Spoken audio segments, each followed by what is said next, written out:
하나님께서는 지난 수백 년 동안 수많은 예언자들을 통해 여러 가지 방법으로 우리 조상들에게 말씀하셨습니다.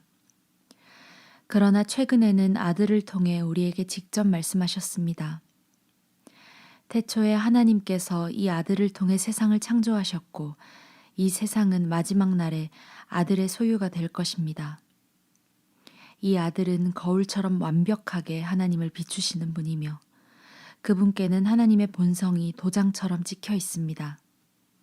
아들은 자신의 말, 곧 능력 있는 말씀으로 만물을 조화롭게 유지하는 분입니다. 그 아들은 죄를 해결하기 위한 희생 제사를 마치신 뒤에 하늘 높이 계신 하나님 오른편 영광의 자리에 앉으셔서 그 어떤 천사보다도 높은 서열과 통치권을 받으셨습니다. 하나님께서 어느 천사에게 너는 내 아들이다, 오늘 내가 너를 축복한다고 하시거나 나는 그의 아버지이며 그는 내 아들이다 라고 말씀하신 적이 있습니까? 하나님은 영광스러운 자기 아들을 세상에 주시면서 모든 천사는 그에게 경배하여라 하고 말씀하셨습니다. 천사들에 대해서는 성경에 이렇게 말했습니다. 그 심부름꾼들은 바람, 그 시종들은 타오르는 불꽃이다. 그러나 아들에 대해서는 성경에 이렇게 말했습니다. 당신은 하나님, 영원토록 보좌에 앉아 계신 분. 당신의 통치는 모든 것을 바로잡습니다. 당신은 만물이 바른 자리에 있는 것을 기뻐하시고 그릇된 자리에 있는 것을 싫어하십니다. 바로 그런 이유로 하나님, 곧 당신의 하나님께서 당신의 머리에 향기로운 기름을 부으시고 당신을 왕으로 삼으셔서 당신의 귀한 동료들보다 훨씬 뛰어나게 하셨습니다. 또한 아들에 대해 이런 말씀도 있습니다. 이 모든 일을 시작하신 주님, 당신께서 땅의 기초를 놓으시고 하늘의 별들을 지으셨습니다. 땅과 하늘은 닳아 없어져도 당신은 그대로이십니다. 오래된 옷처럼 닳아서 헤어져 버릴 그것들을 당신은 낡은 옷을 치우듯 폐기 처분하실 것입니다. 그러나 당신은 세월이 흘러도 한결같으시니 빛이 바래거나 닳아 없어지지 않을 것입니다. 하나님께서 천사 가운데 어느 누구에게 이렇게 말씀하신 적이 있습니까? 내가 내 원수들을 내 발판으로 삼을 때까지 너는 여기 내 보좌 옆에 앉아 있어라. 모든 천사는 구원을 받기 위해 예비된 사람들을 도우라고 보냄받은 존재들이라는 사실이 분명하지 않습니까? 우리는 이미 들은 메시지를 굳게 붙잡아 떠내려가는 일이 없어야 하겠습니다. 지난날에 천사들을 통해 전한 메시지가 유효해서 아무도 그것을 피해갈 수 없었는데 하물며 최근에 우리가 받은 이토록 장엄한 구원의 메시지를 어떻게 소홀히 할 수 있겠습니까? 이 구원의 메시지는 가장 먼저 주님이 직접 전해주셨고 그 다음은 주님께 들은 이들이 우리에게 정확히 전해주었습니다. 하나님께서도 성령을 통해 여러 은사, 곧 모든 표적과 기적을 자기 뜻에 따라 주심으로 이 구원의 메시지를 확증해 주셨습니다. 하나님께서는 지금 우리가 감당하고 있는 이 구원의 일을 천사들의 손에 맡기지 않으셨습니다. 성경에 이렇게 기록되어 있습니다. 사람이 무엇이기에 그들을 걱정하시며 그들의 길을 거듭 살피십니까?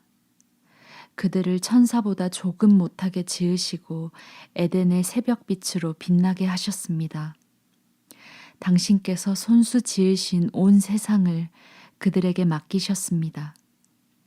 하나님께서는 모든 것을 하나도 빠짐없이 사람들의 손에 맡기셨습니다. 그러나 우리가 보기에는 아직도 만물이 사람의 관할 아래 있지 않습니다.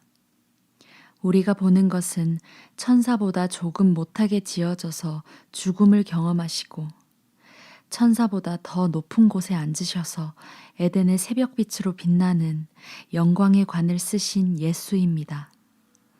이 죽음을 통해 그분은 하나님의 은혜로 모든 사람을 대신하는 죽음을 온전히 겪으셨습니다. 만물을 처음 움직이게 하셨고 지금도 그 만물을 붙들고 계신 하나님께서 구원의 개척자이신 예수를 고난을 통해 완전케 하시고 그로써 자신의 일을 완성하시며 모든 사람을 영광으로 이끄시는 것은 너무도 그분다운 일입니다.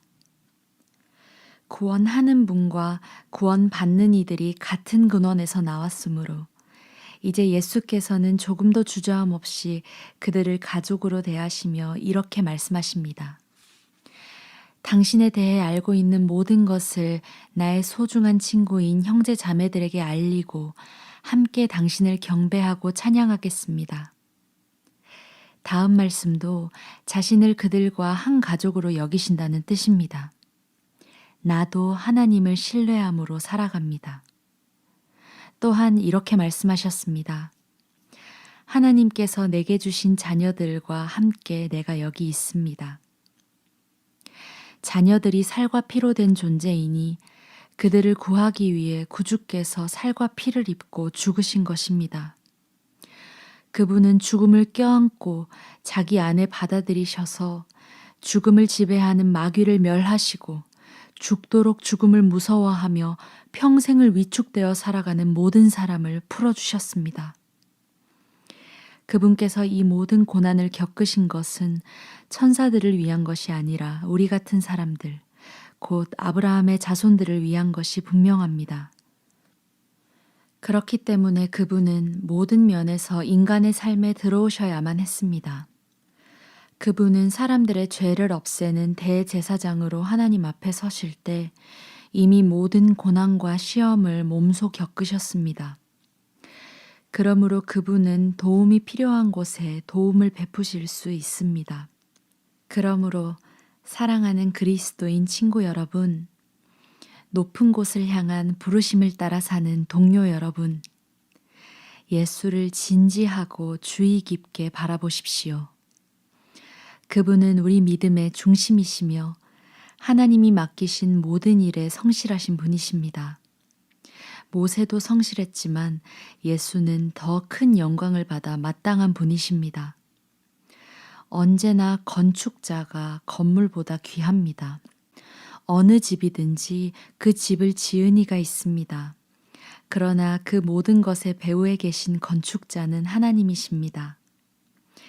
모세는 하나님의 집에서 성실하게 일했습니다. 하지만 그 일은 장차 이루어질 일을 준비하는 종의 신분으로 한 일입니다. 그리스도는 아들로서 그 집을 맡고 계십니다.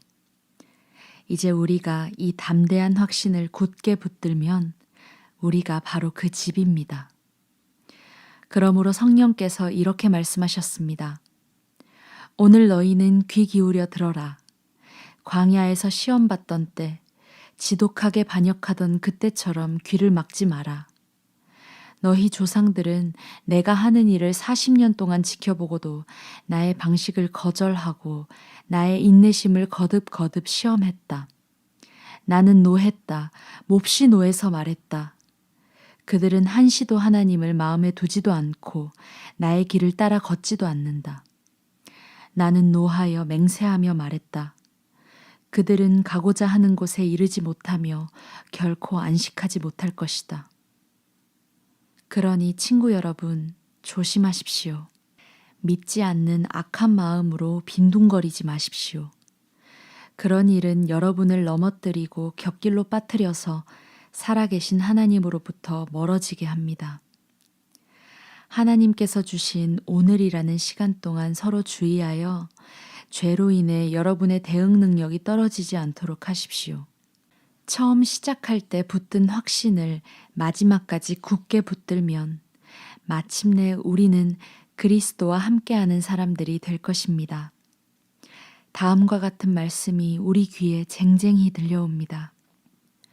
오늘 너희는 귀 기울여 들어라. 지독하게 반역하던 그때처럼 귀를 막지 마라.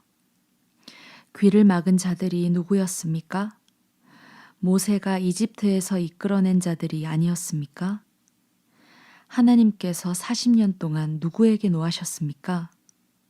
귀를 막고 듣지 않다가 광야의 시체로 생을 마감한 자들이 아니었습니까? 하나님께서 그들이 가고자 하는 곳에 이르지 못하게 하겠다고 맹세하신 것은 그렇게 귀를 막고 듣지 않는 자들을 두고 하신 말씀이 아니었습니까? 그들이 가고자 하는 것에 이르지 못한 것은 그들이 전혀 듣지도 않고 믿지도 않았기 때문입니다.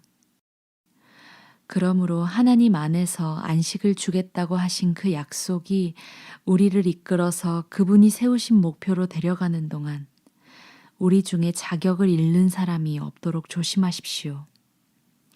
우리가 받은 약속과 광야에 있던 그들이 받은 약속은 똑같은 것입니다.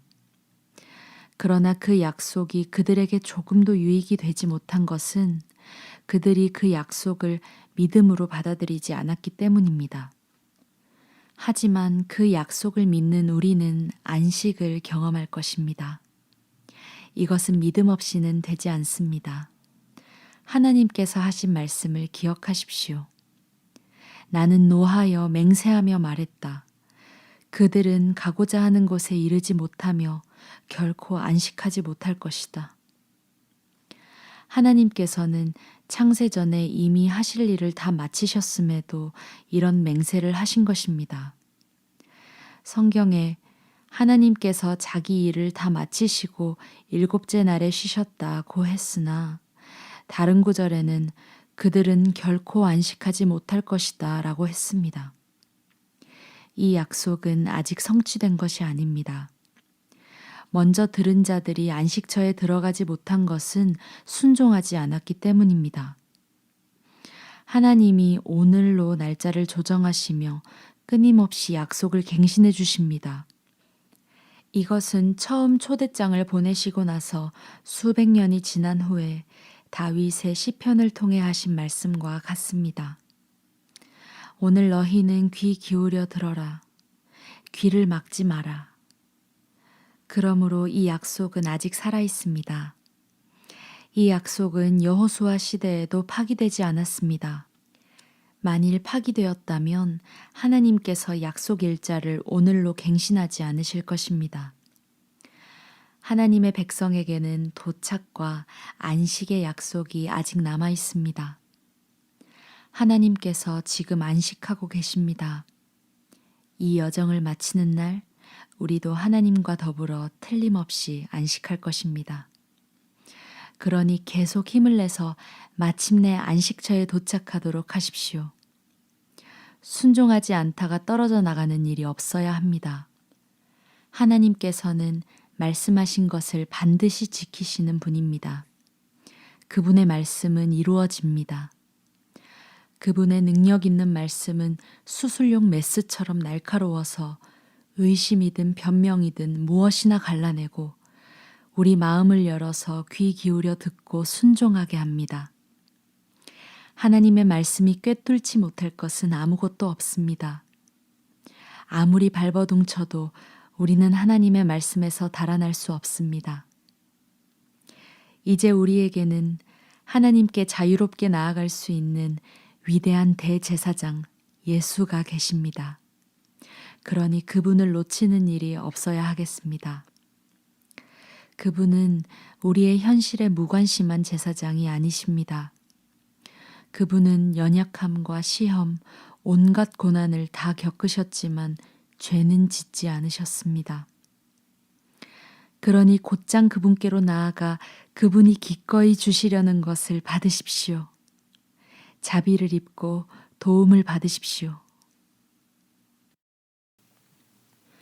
하나님 앞에서 사람들을 대표하고 그들의 죄를 위해 희생제사를 드리도록 선택된 대제사장이라면 분명 사람들의 약점을 너그러이 대할 수 있을 것입니다. 그 약점이 어떤 것인지 바로 자기 경험을 통해 알기 때문입니다. 그러나 이것은 그가 사람들의 죄뿐 아니라 자기 죄를 위해서도 제사를 드려야 한다는 것을 의미합니다. 이 영광의 자리는 사람이 스스로를 세워서 얻을 수 있는 것이 아닙니다. 아론과 같이 하나님의 부르심을 받아서 얻는 것입니다. 그리스도께서도 스스로를 세워 대제사장이 되신 것이 아니라 너는 내 아들이다. 오늘 내가 너를 기뻐한다고 말씀하신 하나님께서 따로 세워주셔서 되신 것입니다. 다른 곳에서도 하나님께서는 너는 멜기세덱의 반열에 따른 영원한 제사장이다 라고 선포하셨습니다. 예수께서 이 땅에 계실 때 자신이 죽을 것을 미리 아시고 고통 가운데 부르짖으시고 슬픔의 눈물을 흘리시며 하나님께 제사장의 기도를 드리셨습니다. 그분이 하나님을 높이시는 것을 보시고 하나님도 그분께 응답하셨습니다. 그분은 하나님의 아들이셨지만 우리와 마찬가지로 고난을 받으심으로 신뢰와 순종을 배우셨습니다. 이처럼 완전한 성숙의 상태에 이르시고 또한 하나님께 멜기세덱의 반열에 따른 대제사장으로 임명되심으로 그분은 믿음으로 순종하는 모든 이들에게 영원한 구원의 근원이 되셨습니다. 멜기세덱에 관해서는 할 말이 많지만 여러분의 귀 기울여 듣지 않는 나쁜 습관 때문에 여러분을 이해시키기가 어렵습니다. 지금쯤 여러분은 선생이 되어 있어야 마땅한데도 내가 보기에 여러분은 하나님에 관해 기본부터 다시 가르쳐 줄 사람이 필요한 것 같습니다. 오래전에 단단한 음식을 먹었어야 했건만 여러분은 아직도 아기처럼 젖을 빨아야 할 형편입니다. 젖은 하나님의 방식에 미숙한 초보자들이 먹는 것입니다. 성숙한 사람들은 단단한 음식을 먹습니다. 그들은 경험으로 옳고 그른 것을 분별할 줄 아는 사람들입니다. 그러므로 유치원생 수준으로 그리스도를 그리는 데서 벗어나 멋진 작품을 만드십시오. 그리스도 안에서 무럭무럭 자라가십시오. 그 기초가 되는 진리는 자기 힘으로 구원받으려는 노력을 버리고 하나님께 돌아서서 그분을 신뢰하는 것과 세리에 관한 가르침과 안수와 죽은 자의 부활과 영원한 심판입니다. 하나님께서 도와주시면 우리는 이 모든 진리를 충실하게 붙들 수 있을 것입니다. 그러나 그 이상의 것이 있습니다. 그러니 계속 나아가십시오. 한때 빛을 보고 하늘을 맛보고 성령의 역사에 참여하고 하나님의 선하신 말씀과 우리 안으로 돌파해 들어오는 능력을 경험한 자들이 등을 돌려 그 모든 것과 관계를 끊어버렸다면 그들은 아무 일 없었다는 듯이 처음부터 다시 시작할 수는 없습니다. 그것은 불가능한 일입니다. 그들이 예수를 다시 십자가에 못 박고 공개적으로 부인한 것이기 때문입니다. 바싹 마른 땅이라도 비를 흠뻑 빨아들여서 농사 짓는 사람에게 풍성한 곡식을 내면 하나님께 잘했다는 칭찬을 듣습니다. 그러나 잡초와 엉겅퀴를 내는 땅은 저주를 받습니다. 그 땅은 불에 타서 수확할 것이 없습니다. 친구 여러분, 나는 그런 일이 여러분에게 일어나지 않으리라고 확신합니다. 나는 여러분이 구원의 여정에서 이룬 더 나은 것이 있다는 것을 생각하게 됩니다. 하나님께서는 어느 것 하나 잊으시는 법이 없습니다.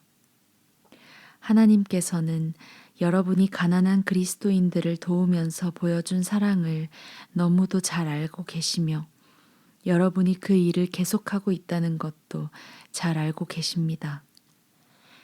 이제 내가 바라는 것은 여러분 각자가 튼실한 소망을 향해 동일한 열정을 펼쳐서 마지막까지 그 소망을 유지하는 것입니다. 꾸물거리지 마십시오. 헌신적인 믿음으로 끝까지 달려가서 마침내 약속받은 것을 전부 얻는 사람이 되십시오. 하나님께서는 아브라함에게 약속하실 때 자신의 명예를 걸고 분명하게 약속하셨습니다.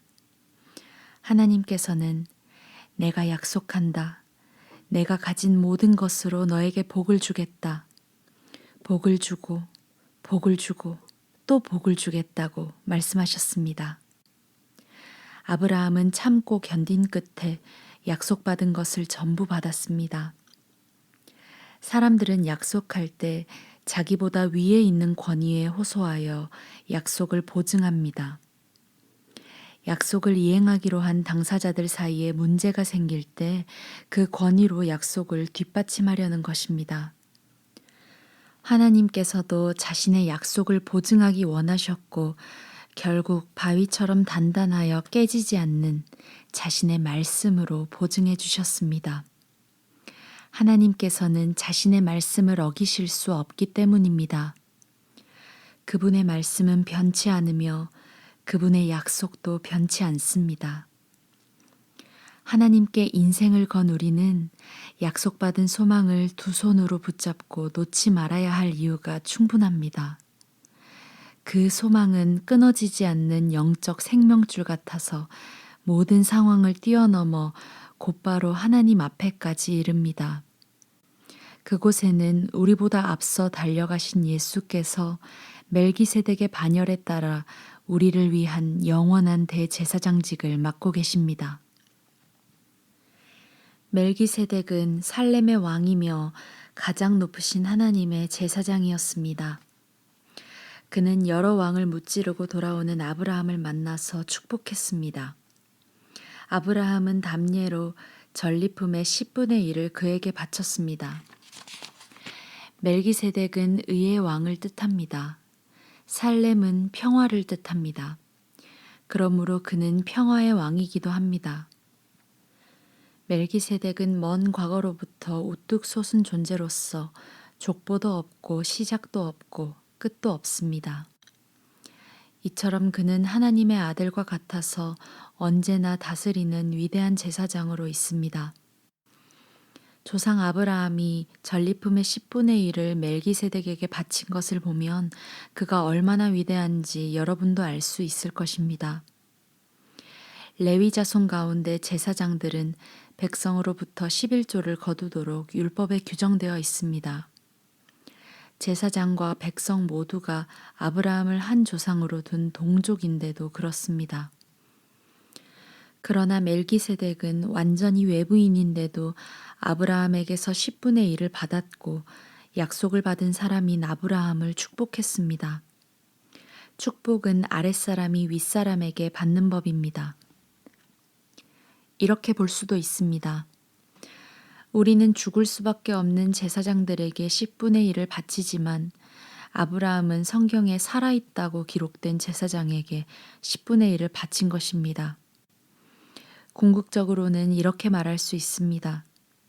레위는 멜기세덱에게 10분의 1을 바친 아브라함의 자손입니다. 그러니 우리가 레위 지파의 제사장에게 10분의 1을 바치는 것은 결국 멜기세덱에게 바치는 것이나 마찬가지입니다. 율법을 받을 때 바탕이 되었던 레위와 아론의 제사장직이 백성을 완전하게 할 수 있었다면 멜기세덱의 제사장직과 같은 제사장직이 생겨날 필요가 없었을 것입니다. 그러나 레위와 아론의 제사장직이 직무를 제대로 마무리하지 못했기 때문에 제사장직에 변화가 일어났고 그로 인해 근본적으로 새로운 법이 생기게 되었습니다. 옛 레위의 제사장직으로는 이 사실을 이해할 길이 없습니다. 예수의 족보에 그분과 레위의 제사장직을 연결할 만한 근거가 없는 것은 그 때문입니다. 그러나 멜기세덱 이야기에서 다음과 같이 완벽한 설명을 얻을 수 있습니다. 멜기세덱과 같은 제사장 예수께서는 혈통의 계보를 따라서가 아니라 순전히 부활 생명의 힘으로 멜기세덱의 반열에 따른 영원한 제사장이 되셨습니다. 이전의 방식, 곧 율법 제도는 기대했던 것만큼 효력을 내지 못해 폐기되고 말았습니다. 율법은 아무것도 성숙에 이르게 하지 못했습니다. 그러나 이제 효력이 분명한 우리를 하나님의 임재 속으로 곧바로 데려다주는 또 다른 길이 그 자리를 대신했습니다. 그 길은 다름 아닌 예수이십니다. 옛 아론의 제사장직은 하나님의 명시적인 확증 없이도 자동적으로 아버지에게서 아들로 계승되었습니다. 그러나 하나님이 개입하셔서 새롭고 영원한 제사장직을 제정하시고 다음과 같은 약속을 덧붙이셨습니다. 하나님께서 약속하셨으니 그 약속을 철회하지 않으실 것이다. 너는 영원한 제사장이다. 이처럼 예수께서는 우리와 하나님 사이에 더 나은 방식, 실제로 효력 있는 방식을 보증하는 분이 되셨습니다. 이것이 다름 아닌 새 언약입니다. 전에 제사장이 많았던 것은 한 사람이 죽으면 다른 이가 대신해야 했기 때문입니다. 그러나 예수의 제사장직은 영원합니다. 그분은 지금부터 영원까지 제사장으로 계시면서 자기를 통해 하나님께 나아오는 모든 사람을 구원하시고 언제나 그들 편에서 말씀해 주십니다. 이제 우리에게는 우리의 필요에 완벽하게 들어맞는 한 분 대제사장이 계십니다. 그분은 온전히 거룩하시고 죄가 전혀 없으시며 그 권세가 하늘 높이 하나님 계신 곳까지 이릅니다. 그분은 다른 대제사장들과 같지 않으셔서 우리와 우리 죄를 위한 희생 제물을 드리기 전에 매일같이 자기 죄를 위해 희생 제물을 드릴 필요가 없으십니다. 그분께서 자기 몸을 희생 제물로 드리심으로 영 단번에 그 일을 완성하셨기 때문입니다. 율법은 이를 제대로 해내지 못하는 사람들을 어쩔 수 없이 대제사장으로 세웁니다. 그러나 하나님이 개입하셔서 율법 다음으로 주신 명령은 영원토록 완전하신 아들을 대제사장으로 세웁니다. 요점을 말하면 이렇습니다. 우리에게는 이와 같은 대제사장이 계십니다. 그분은 하나님 오른편에 권위 있게 앉으셔서 하나님께서 세우신 단 하나의 참 성소에서 예배를 주관하십니다. 제사장에게 맡겨진 임무는 예물과 제물을 바치는 일입니다. 그것은 예수의 제사장직도 마찬가지입니다. 만일 그분께서 땅에 매여 계신 분이라면 제사장조차 되지 못하실 것입니다. 율법에 명시된 예물을 바치는 제사장이라면 이미 많이 있어서 그분을 필요로 하지 않을 것입니다. 이 땅의 제사장들은 하늘에 있는 참 성소에서 무슨 일이 일어나는지를 보여주는 단서에 지나지 않습니다.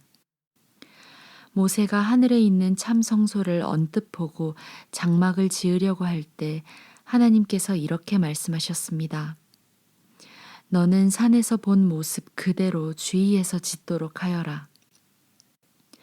그러나 예수께서 맡으신 제사장 직무는 다른 제사장들이 맡은 직무보다 훨씬 뛰어납니다. 그것은 그분께서 더 나은 계획에 따라 일하시기 때문입니다. 만일 첫 번째 계획인 옛 언약이 효력이 있었다면 두 번째 계획은 필요하지 않았을 것입니다. 그러나 우리가 아는 것처럼 첫 번째 계획에 결함이 있었으므로 하나님께서 이렇게 말씀하셨습니다. 조심하여라. 그날이 오고 있다. 그날에 내가 이스라엘과 유다를 위한 새 계획을 세울 것이다. 내가 그 조상들의 손을 잡고 이집트에서 인도에 나올 때 그들과 세웠던 옛 계획은 내버릴 것이다. 그들이 계약을 지키지 않아 내가 그들에게서 고개를 돌려버렸다. 내가 이스라엘과 세우려는 새 계획은 종이에 쓸 수도 없고 돌에 새길 수도 없는 것이다. 이번에는 내가 그 계획을 그들 속에 써주고 그들 마음에 새겨줄 것이다. 나는 그들의 하나님이 되고 그들은 내 백성이 될 것이다. 나를 알기 위해 학교에 다니거나 하나님에 관한 5가지 쉬운 가르침 같은 책을 사보지 않을 것이다. 작은 자나 큰 자나 낮은 자나 높은 자나 모두가 나를 직접 알게 될 것이다. 그들의 죄가 영원토록 깨끗이 씻겨지고 너그럽게 용서받음으로 나를 알게 될 것이다. 하나님께서는 자기와 자기 백성 사이에 새 계획, 새 언약을 세우심으로 옛 계획을 폐기 처분하셨습니다. 이제 옛 계획에는 먼지만 쌓이고 있습니다. 첫 번째 계획에는 예배를 위한 지침과 특별히 고안된 예배 장소가 있었습니다. 바깥을 두르는 큰 장막을 세우고 그 안에 등잔대와 상과 하나님께 드리는 빵을 두었는데 이곳을 성소라고 했습니다. 그런 다음 휘장을 치고 그 뒤에 작은 내부 장막을 세웠는데 이곳을 지성소라고 했습니다. 거기에는 금으로 만든 분향제단과 금을 입힌 언약궤가 놓여 있었고 언약궤 안에는 만나를 담은 금항아리와 아론의 쌍난 지팡이와 언약의 두 돌판이 있었고 천사가 날개로 덮는 모양의 속죄소가 언약궤를 덮고 있었습니다. 하지만 지금은 이것들에 대해 이야기할 시간이 없습니다. 이런 것이 갖춰진 뒤에 제사장들이 큰 장막에 들어가 직무를 수행했습니다.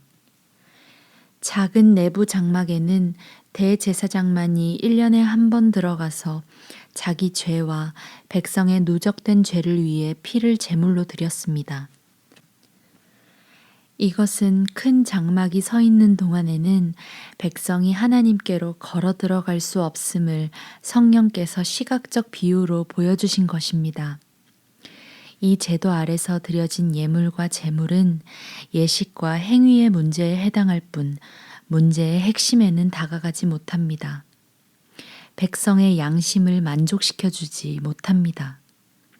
본질적으로 이 제도는 철저히 재정비될 때까지 한시적으로 차용된 제도일 뿐입니다. 그러나 메시아께서 뛰어난 새 언약의 대제사장으로 오셔서 이 창조 세계에 있는 옛 장막과 그 부속물을 지나시고 하늘에 있는 장막인 참 성소로 영 단번에 들어가셨습니다. 또한 그분은 염소와 송아지의 피로 드리는 제물 대신에 자신의 피로 값을 치르심으로 영 단번에 우리를 자유케 하셨습니다. 동물의 피와 정결 예식도 우리의 신앙과 행위를 실제로 깨끗하게 해준다면 하물며 그리스도의 피는 우리의 삶 전체를 안팎으로 얼마나 더 깨끗하게 해줄지 생각해 보십시오. 그리스도께서 성령을 힘입어 자기 몸을 흠 없는 제물로 드리심으로 스스로 훌륭해지려는 부질없는 수고에서 우리를 자유케 하셨습니다. 그리하여 우리는 전력을 다해 하나님을 위해 살 수 있게 되었습니다. 유언은 사람이 죽어야 그 효력이 발생합니다. 새 언약도 예수께서 죽으심으로 효력이 발생했습니다. 그분의 죽으심은 옛 계획에서 새 계획으로 바뀌었음을 나타내는 표지입니다. 이 죽음으로 인해 옛 의무 조항과 그에 따르는 죄가 폐지되었고 상속인들은 자신들에게 약속된 영원한 유산을 받으라는 부름을 받았으며 그분께서 이 새로운 방식으로 하나님과 그분의 백성을 화해시키셨습니다. 첫 번째 계획을 실행에 옮기는데도 죽음이 필요했습니다. 모세는 율법 계획, 하나님의 유언의 조항들을 전부 낭독한 뒤에 엄숙한 예식을 진행하며 제물로 바쳐진 동물의 피를 취해 언약 문서에 뿌리고 그 언약의 수혜자인 백성에게도 뿌렸습니다. 그런 다음 이것은 하나님께서 명하신 언약의 피입니다 라는 말로 그 효력을 확증했습니다. 그는 예배 장소와 그 안에 있는 모든 비품에도 똑같이 했습니다. 모세는 백성에게 이것은 하나님께서 여러분과 세우신 언약의 피입니다 라고 말했습니다. 사실 요한에 담긴 모든 내용의 효력은 죽음에 달려 있습니다. 죽음의 증거인 피가 우리의 전통 속에서 특히 죄 용서와 관련해 그토록 자주 사용된 것은 이 때문입니다. 이것으로 하늘에 있는 실체를 가리키는 그 모든 부차적 의식에서 피와 죽음이 왜 그토록 중요한 역할을 했는지 설명됩니다. 또한 지금 더 이상 동물 제물이 쓸모없고 필요 없게 된 것도 설명됩니다. 그리스도께서는 이 땅에 있는 성소로 들어가신 것이 아닙니다. 그분은 참 성소로 들어가셔서 우리 죄를 위한 희생 제물로 자기 몸을 하나님께 드리셨습니다. 옛 계획 아래 있는 대제사장들은 해마다 동물의 피를 가지고 성소에 들어갔지만 그리스도께서는 그러실 필요가 없습니다. 만일 해마다 성소에 들어가셔야 했다면 그분은 역사가 진행되는 내내 되풀이해서 자기 몸을 드리셔야 했을 것입니다. 그러나 그분은 영단번에 자기 몸을 희생제물로 드리셨습니다. 다른 모든 희생제물을 대신해서 자기 몸을 드리심으로 죄에 대한 최종 해결책을 내놓으신 것입니다. 누구나 한 번은 죽으며 그 후에는 자기 삶의 결과와 마주해야 합니다. 그리스도의 죽으심도 단 한 번 일어난 사건이지만 죄를 영원히 제거하는 희생제물로 죽으신 것이었습니다. 그러므로 그분께서 다시 나타나실 때 그분을 뵙기 원하는 이들이 맞게 될 결과는 다름 아닌 구원입니다. 옛 계획은 새 계획 속에 담겨 있는 좋은 것들을 암시할 뿐입니다. 옛 율법 계획은 완전하지 못해서 그것을 따르는 이들 또한 온전하게 해주지 못했습니다. 해마다 수많은 희생제물이 드려졌지만 그것은 완전한 해결책이 되지 못했습니다. 만일 그 제물이 해결책이 되었다면 예배자들은 기쁜 마음으로 자기 길을 갔을 것이고 더 이상 죄에 끌려다니지 않았을 것입니다. 그러나 죄의식이 없어지기는커녕 동물 제물을 거듭해서 바칠수록 죄의식과 죄책감은 오히려 고조되었습니다. 황소와 염소의 피가 죄를 없앨 수 없다는 것이 너무도 분명합니다. 그리스도께서 선포하신 예언의 말씀은 이 점을 염두에 두고 하신 것입니다. 당신께서는 해마다 드리는 제물과 예물을 원치 않으십니다. 그래서 나를 위해 몸을 마련해 주셔서 희생 제물로 삼으셨습니다. 이제 당신이 기뻐하시는 것은 제단에서 피어오르는 향기와 연기가 아닙니다. 그래서 내가 말했습니다. 오 하나님, 당신의 책에 기록된 대로 당신의 방법대로 행하기 위해 내가 왔습니다. 당신께서는 제물과 예물을 원치 않으십니다. 라고 말씀하실 때 그리스도께서는 옛 계획에 따른 의식을 언급하신 것입니다. 또한 당신의 방법대로 행하기 위해 내가 왔습니다. 라고 말씀하실 때 그분은 첫 번째 계획을 폐하시고 새 계획, 하나님의 방법을 세우신 것입니다. 예수께서 자기 몸을 영단번에 제물로 드리심으로 우리는 하나님께 합당한 사람이 되었습니다. 각 제사장들이 날마다 제단에 나아가 일하고 해마다 똑같은 제물을 드리지만 그런 것이 결코 죄 문제를 해결하지는 못합니다. 그러나 그리스도께서 제사장으로 죄를 위해 단 한 번 제물을 드리셨고 그것으로 모든 것이 끝났습니다. 그런 후에 그분은 하나님 오른편에 앉으셔서 원수들이 항복하기를 기다리셨습니다. 그것은 완전하신 분이 불완전한 사람들을 온전케 하기 위해 드리신 완전한 제물이었습니다. 단 한 번 제물을 드리심으로 그분은 정결 과정에 참여하는 모든 이들에게 필요한 모든 일을 완수하신 것입니다. 성령께서도 이같이 증언해 주셨습니다. 내가 이스라엘과 세우려는 새 계획은 종이에 쓸 수도 없고 돌에 새길 수도 없는 것이다. 이번에는 내가 그 계획을 그들 속에 써주고 그들 마음에 새겨줄 것이다. 그러고는 이렇게 결론 지으셨습니다. 내가 그들의 죄를 영원토록 깨끗이 씻어줄 것이다. 이제 죄가 영원토록 제거되었으니 더 이상 죄 때문에 제물을 드릴 필요가 없습니다. 그러므로 친구 여러분, 이제 우리는 주저함 없이 곧바로 하나님께로 성소 안으로 나아갈 수 있습니다. 예수께서 자기를 희생해 흘리신 피로 그 길을 열어주셨고 하나님 앞에서 우리의 제사장이 되어주셨습니다. 하나님 앞으로 나아가는 통로인 휘장은 다름 아닌 그분의 몸입니다. 그러니 확고한 믿음과 우리가 하나님 앞에 온전히 드려질 만한 존재가 되었다는 확신을 가지고 하나님 앞에 나아가야 합니다.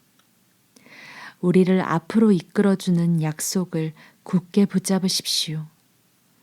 그분은 언제나 자기 말을 지키시는 분이십니다.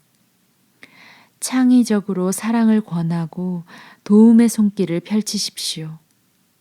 어떤 이들처럼 함께 모여 예배하기를 피할 것이 아니라 서로 격려하여 더욱 힘써 모이십시오. 중요한 그날이 다가오는 것을 볼수록 더욱 그리하십시오. 우리가 배우고 받았으며 이제 알고 있는 모든 진리를 버리거나 외면한다면 그것은 그리스도의 희생을 거부하는 것이며 우리는 혼자 힘으로 심판을 마주해야 할 것입니다. 그 심판은 맹렬할 것입니다. 모세의 율법을 어긴 자가 받은 벌은 육체의 죽음이었습니다. 하물며 하나님의 아들을 적대하고 자기를 온전하게 해준 희생에 침을 뱉고 가장 은혜로우신 성령을 모욕하는 자에게는 어떤 일이 있겠습니까? 이것은 결코 가볍게 여길 문제가 아닙니다. 하나님께서는 우리에게 책임을 묻고 그 값을 치르게 하겠다고 경고하셨습니다. 그분은 아주 분명히 밝히셨습니다. 복수는 나의 것이다. 나는 어느 것 하나 그냥 넘어가지 않겠다고 하셨고 하나님께서 자기 백성을 심판하실 것이다 라고 하셨습니다. 아무도 그냥 통과할 수 없는 것이 분명합니다. 여러분이 처음 그 복음의 빛을 보고 난 뒤에 어떻게 살았는지 기억하십니까? 그 시절은 고난의 시기였습니다. 여러분은 사람들 앞에서 박해와 모욕의 표적이었습니다. 어떤 때는 여러분이 표적이 되고 어떤 때는 여러분의 벗들이 표적이 되었습니다. 여러분의 벗 가운데 며칠 감옥에 갇힐 때에도 여러분은 끝까지 그들 곁을 지켰습니다. 박해하는 자들이 난입해 여러분의 소유를 빼앗을 때도 여러분은 편한 얼굴로 그들이 하는 대로 내버려 두었습니다. 그들이 여러분의 진짜 보물을 어찌할 수 없다는 것을 알고 있었기 때문입니다. 그들의 어떤 행위도 여러분을 괴롭게 하거나 좌절시키지 못했습니다. 그러니 이제 와서 포기하지 마십시오. 그때 여러분은 확신에 차 있었습니다. 그 확신은 지금도 유효합니다. 하지만 약속을 이루려면 하나님의 계획을 붙잡고 끝까지 견뎌야 합니다. 이제 머지않아 그분이 오신다. 언제라도 모습을 드러내실 것이다. 하지만 나와 바른 관계에 있는 사람은 그 변치 않는 신뢰로 인해 살 것이다. 도망치는 자는 내가 기뻐하지 않을 것이다. 우리는 중도에 포기하여 실패할 사람들이 아닙니다. 결코 아닙니다. 우리는 언제나 신뢰함으로 계속 살아남을 사람들입니다. 삶의 근본 사실은 이것입니다. 하나님을 신뢰하는 이 믿음이야말로 삶을 가치 있게 하는 든든한 기초입니다. 믿음은 볼 수 없는 것을 볼 수 있게 하는 단서입니다. 우리 조상을 다른 사람들과 구별해 준 것이 바로 이 믿음의 행위였습니다. 믿음으로 우리는 세상이 하나님의 말씀으로 존재하게 되었고 보이는 것이 보이지 않는 것에 의해 창조되었음을 압니다. 믿음의 행위로 아벨은 가인보다 나은 제물을 하나님께 드렸습니다.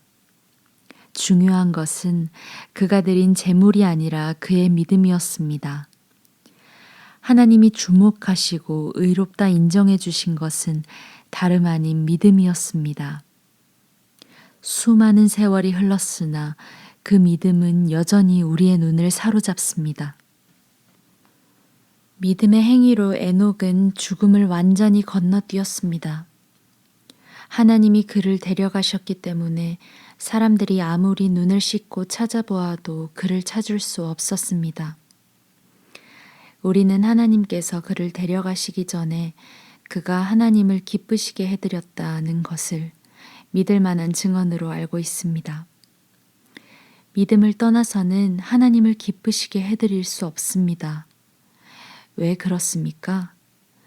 하나님께 나아가려는 사람은 하나님이 계시다는 것과 하나님께서 자기를 찾는 이들에게 기꺼이 응답하신다는 것을 믿어야 하기 때문입니다.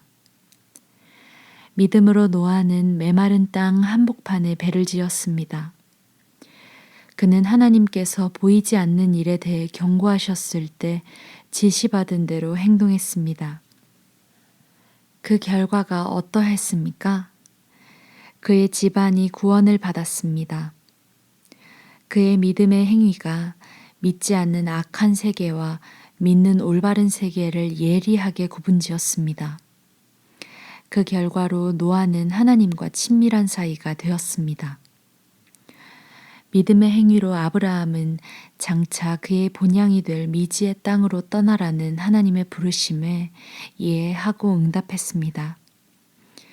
떠나면서도 그는 자기가 어디로 가는지 몰랐습니다. 믿음의 행위로 그는 자신에게 약속된 땅에서 살되 나그네처럼 장막을 치고 살았습니다. 이삭과 야곱도 같은 약속 아래서 살았습니다. 아브라함은 눈에 보이지 않지만 실제하는 영원한 기초 위에 세워진 도성, 곧 하나님이 설계하시고 세우신 도성에 눈을 고정했던 것입니다. 믿음으로 사라는 나이 들어 임신하지 못하는 몸이었음에도 아이를 가질 수 있었습니다. 약속하신 분께서 말씀대로 행하실 것을 믿었기 때문입니다. 그리하여 약해져서 죽은 것이나 다름없던 한 사람의 몸에서 셀 수 없을 만큼 많은 사람들이 난 것입니다. 이 믿음의 사람들은 약속된 것을 아직 손에 넣지 못했지만 믿음으로 살다가 죽었습니다. 어떻게 그럴 수 있었습니까? 그들은 약속된 것을 멀리서 바라보며 반겼고 자신들이 이 세상에 잠시 머물다 가는 나그네임을 인정했습니다. 그들은 그렇게 살아감으로써 자신들이 참된 본향을 찾고 있음을 분명히 밝힌 것입니다. 만일 그들이 전에 살던 나라를 그리워했다면 언제라도 돌아갈 수 있었을 것입니다. 그러나 그들은 그보다 더 나은 나라, 곧 하늘나라를 갈망했습니다. 이제 여러분은 하나님께서 왜 그들을 자랑스러워 하시며 왜 그들을 위해 한 도성을 마련해 두셨는지를 이해할 수 있을 것입니다. 믿음으로 아브라함은 시험을 받을 때 이삭을 하나님께 다시 올려드렸습니다. 그는 약속으로 받은 자신의 외아들을 얻을 때와 마찬가지로 믿음으로 돌려드렸습니다.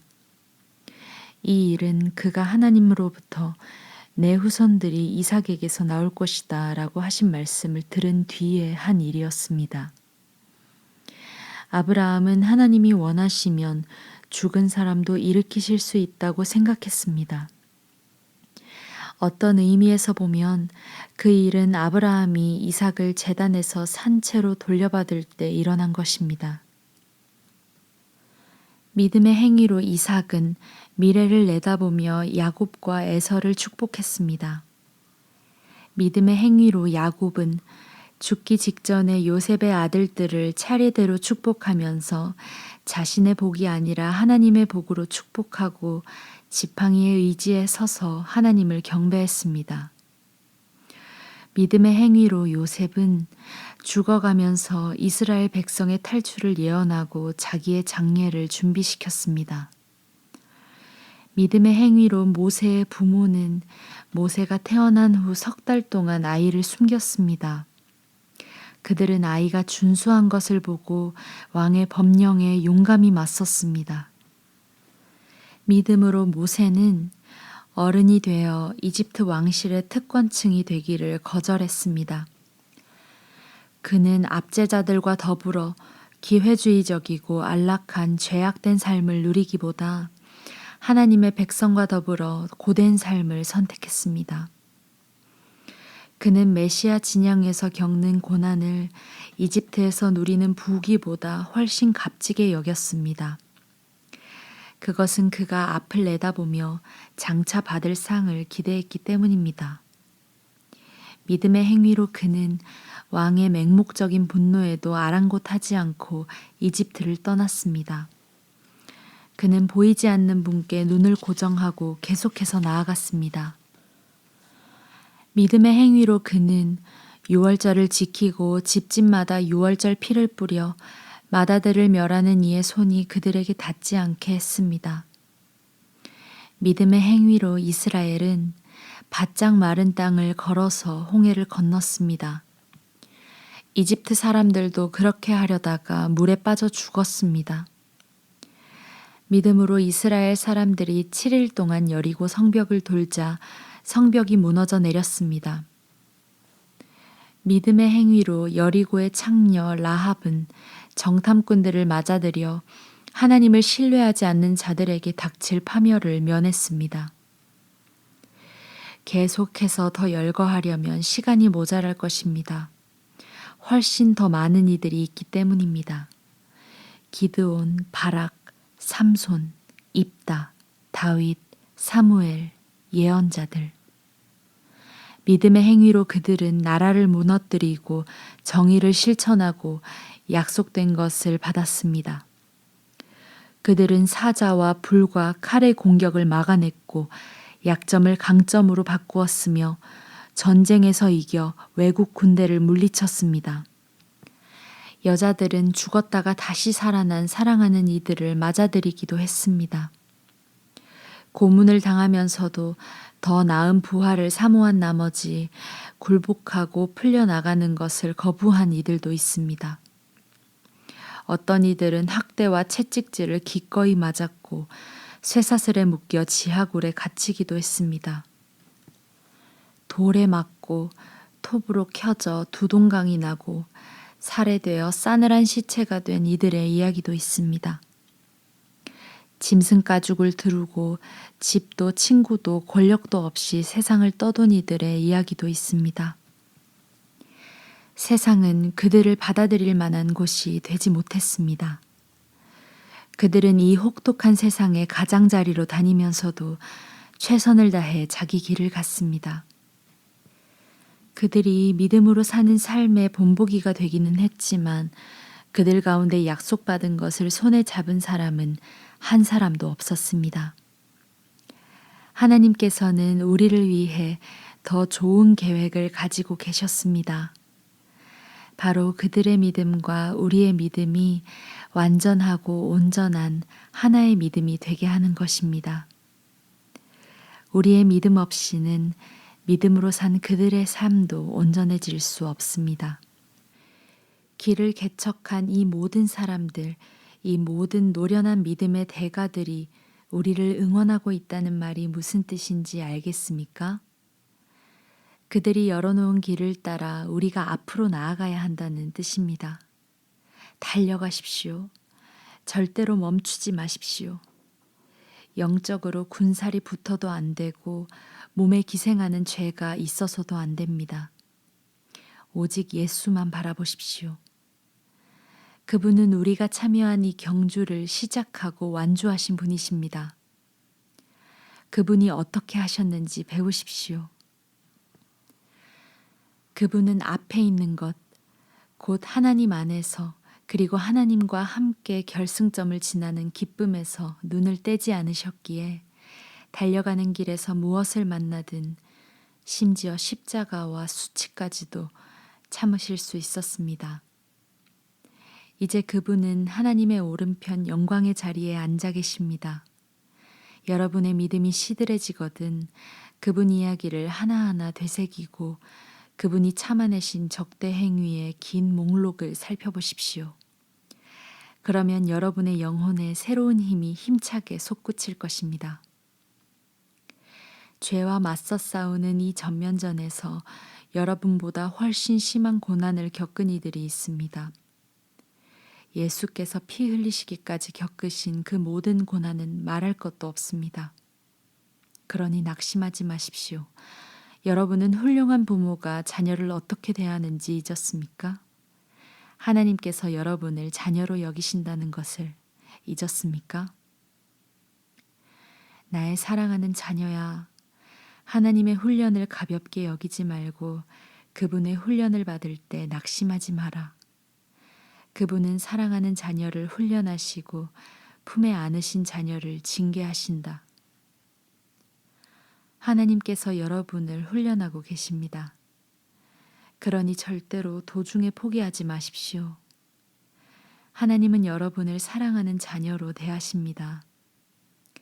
여러분이 겪는 이 고난은 벌이 아니라 자녀라면 당연히 겪게 마련인 훈련입니다. 무책임한 부모만이 자녀를 제멋대로 살게 내버려 둡니다. 하나님이 무책임한 분이시면 좋겠습니까? 우리가 부모를 존경하는 것은 그들이 우리를 버릇없게 놔두지 않고 훈련하기 때문입니다. 그러니 우리가 참으로 살고자 한다면 하나님의 훈련을 받아들여야 하지 않겠습니까?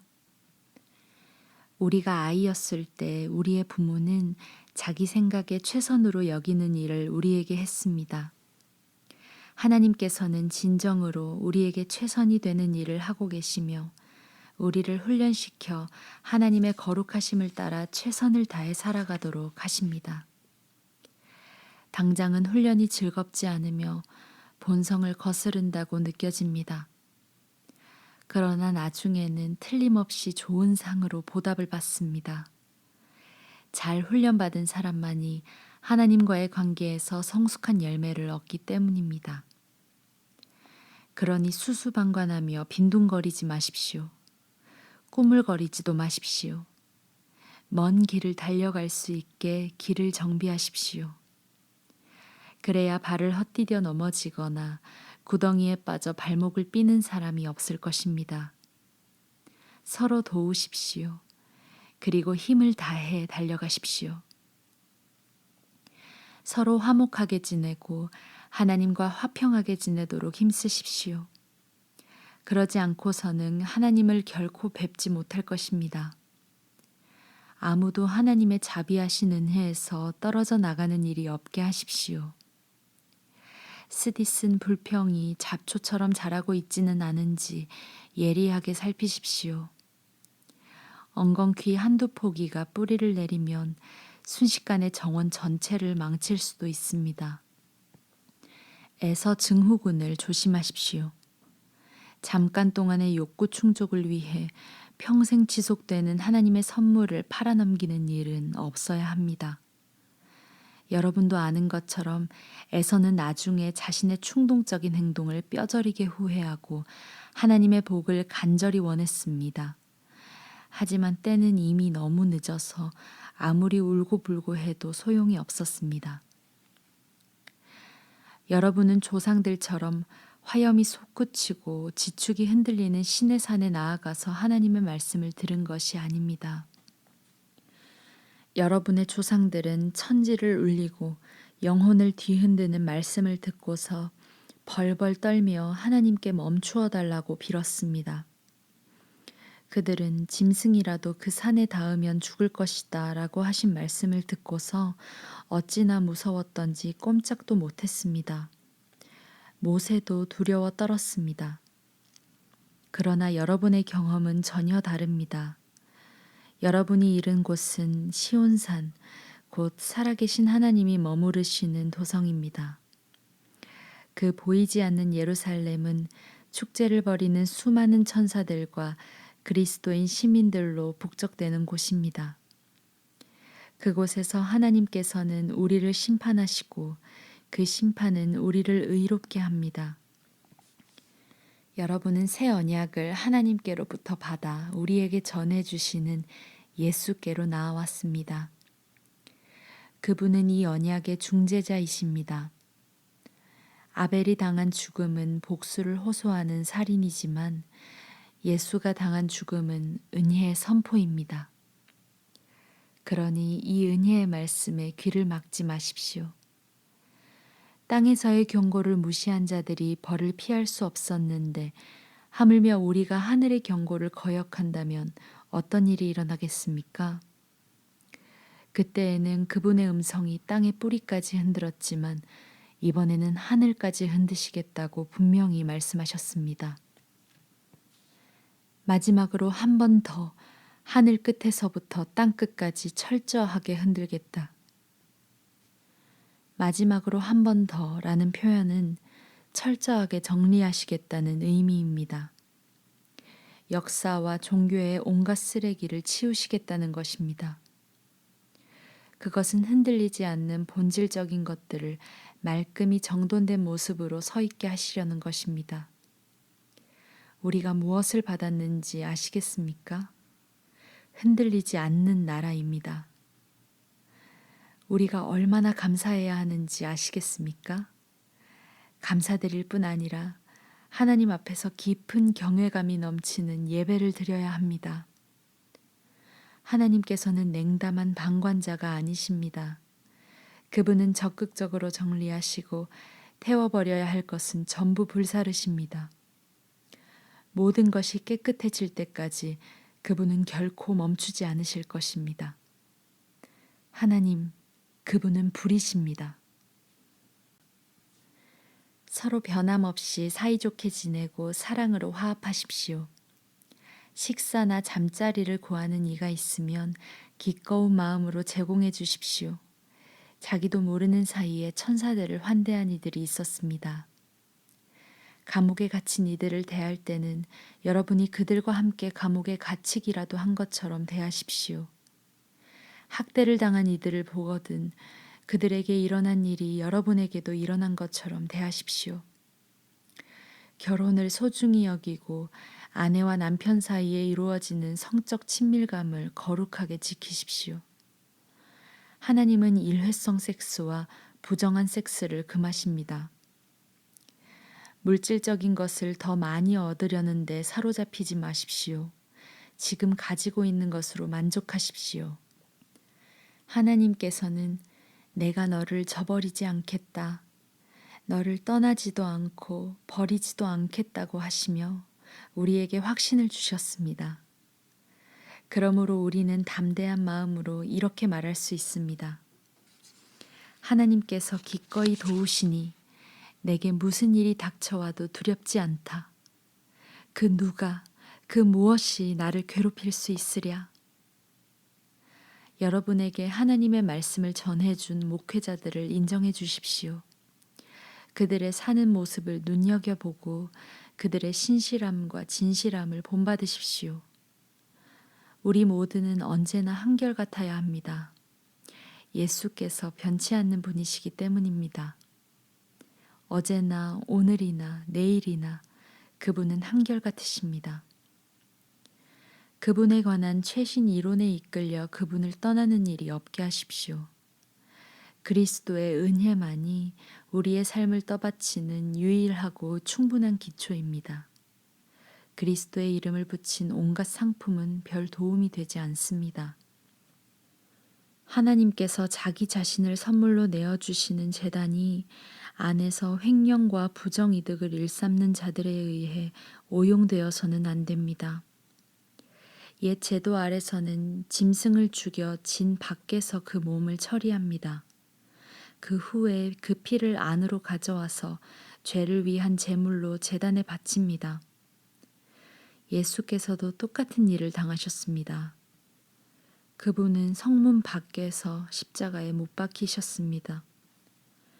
그분은 거기서 희생의 피를 쏟으셨고 그 흘리신 피가 하나님의 제단에 드려져 백성을 깨끗게 했습니다. 그러니 우리도 밖으로 나갑시다. 예수께서 계시는 그곳, 중요한 일이 벌어지는 그곳으로 나갑시다. 특권을 누리며 안에서 안주하는 사람이 되려고 하지 말고 예수께서 받으신 치욕을 우리도 짊어져야겠습니다. 안에서 안주하는 사람의 세상은 우리가 있을 곳이 아닙니다. 우리는 장차 다가올 도성을 간절히 찾고 있습니다. 우리는 예수와 함께 밖에 있어야 합니다. 더 이상 짐승피로 제사를 드릴 것이 아니라 예수의 이름으로 우리 입술에서 나오는 찬양의 제사를 하나님께 드립시다. 아무것도 당연하게 여기지 말고 공동의 유익을 위해 일할 때 게으르지 말며 여러분이 가진 것을 다른 이들과 나누십시오. 하나님께서는 이런 예배 행위를 특별히 기뻐하십니다. 그것은 부엌과 일터와 길거리에서 이루어지는 다른 종류의 제사입니다. 여러분 교회의 지도자들에게 민감히 반응하십시오. 그들의 권고에 귀를 기울이십시오. 그들은 여러분이 처해 있는 삶의 조건을 부지런히 살피며 하나님의 엄격한 감독 아래서 일하는 사람들입니다. 그들이 고단한 심정이 아니라 기쁜 마음으로 지도력을 펼치도록 도와주십시오. 그들을 힘들게 할 이유가 무엇이겠습니까? 우리를 위해 기도해 주십시오. 우리가 하는 일이나 그 일을 하는 이유에 대해서는 의심할 바 없지만 상황이 어려우니 여러분의 기도가 필요합니다. 하나님 앞에서 바르게 사는 것, 우리가 온통 마음 쓰는 것은 이것뿐입니다. 여러분을 조만간 만날 수 있도록 기도해 주십시오. 만물을 화해시키시고 온전케 하시는 하나님, 예수의 희생, 곧 영원한 언약을 보증하는 피의 제사를 통해 영원한 업적을 이루신 하나님, 우리의 위대한 목자이신 예수를 죽은 자 가운데서 일으켜 살리신 하나님께서 여러분을 화해시키고 필요한 모든 것을 공급해 주셔서 그분의 기쁨이 되게 해 주시기를. 메시아 예수의 희생을 통해 그분께 가장 큰 기쁨을 드리는 존재로 우리를 만들어 주시기를. 모든 영광이 예수께 영원하기를. 오, 참으로 그러하기를. 친구 여러분, 부디 내가 최대한 고심하며 쓴 이 편지를 받아들이시기 바랍니다. 나는 가급적 간결하게 쓰려고 했습니다. 다른 많은 이야기는 적지 않았습니다. 디모데가 감옥에서 풀려난 것을 알게 되었으니 여러분도 기쁘겠지요. 곧 그가 오면 그와 함께 여러분을 직접 찾아뵙겠습니다. 여러분 교회의 지도자들과 모든 회중에게 안부를 전해 주십시오. 이곳 이탈리아에 있는 모든 이들이 여러분에게 안부를 전합니다. 여러분 모두에게 은혜가 함께하기를 바랍니다.